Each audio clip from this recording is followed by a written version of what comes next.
Welcome to Vertical Slice, where DLC is kinda like a slice of a game. That's definitely true for the first major DLC release for last year's Final Fantasy XV. It was probably smart to start with Gladiolus out of all the characters from that game. He definitely has the least going on. Where one character, Prompto, has in-game story and an arc, and we know next nothing about another character, Ignis, Gladio's existence basically begins and ends with being a guard for the main character, Noctis.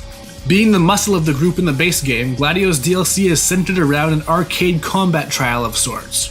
His goal is to make it through various stages, find and defeat Gilgamesh, a name most Final Fantasy faithful will probably find familiar. Doing so will, in theory, give you some new power to help Noctis back over in the main game. The game plays similarly to Final Fantasy XV. The same buttons do the same things, but there are various tweaks for the sake of focus on combat. First off, the font size for damage numbers is a lot bigger than in the base game.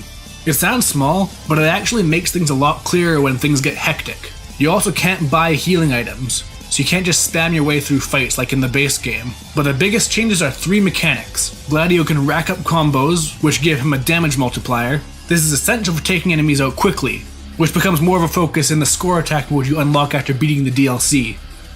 Rather than an MP gauge, he has a stamina gauge which determines how long he can block with his shield.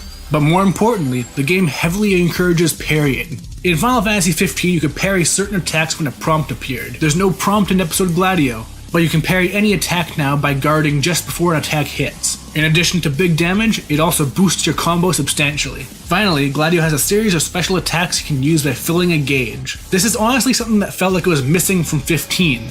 It adds much needed crowd control abilities and syncs well with Gladio's combo gauge to deal massive damage.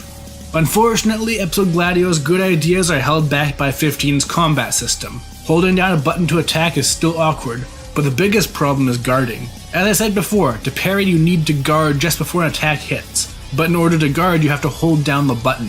Tapping it will make you do an evasive maneuver. This makes successfully guarding in time to parry less intuitive than it should be. In terms of story, it's honestly just some nice but ultimately irrelevant backstory about a minor character from the main game, Corleones. This DLC was sold in part on the fact that you fight Gilgamesh, a recurring character in Final Fantasy history. But this isn't Gilgamesh. It's about as much Gilgamesh as the random octopus monster from the Final Fantasy XV movie Kingsglaive is Ultros from Final Fantasy VI. Gilgamesh here is just a boring in-universe character who happens to have Gilgamesh's name. Even Gilgamesh's awesome theme song is reduced to a boring orchestral version.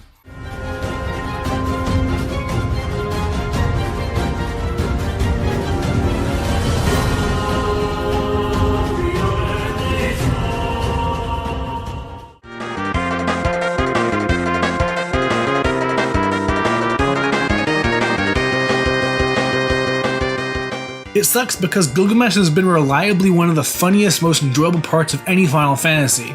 I was starting to worry that you'd never download this part of the game, and I'd be stuck in digital limbo.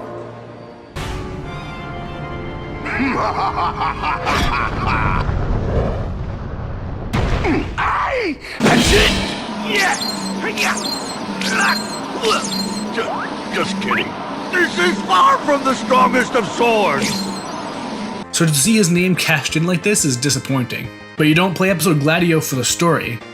It's about the combat. And as long as you can put up with Final Fantasy XV's combat system, this iteration of it is, as far as I'm concerned, a big improvement. The game offers two rewards to bring back to the base game. A fairly powerful greatsword, and a shirtless outfit for Gladio. It's kinda weird, the actual DLC shows Gladio gaining significant new power, including an ability you can use when replaying the DLC. But that doesn't seem to carry over to the actual game. Episode Gladio has a lot of flaws, but it did enough to renew my flagging interest in Final Fantasy XV. If you own 15, you can try out Gladio's gameplay in a free bonus chapter. I'm betting this will be a trend that carries over to the other DLC as well, so I'm hoping the next two DLC episodes add some substance.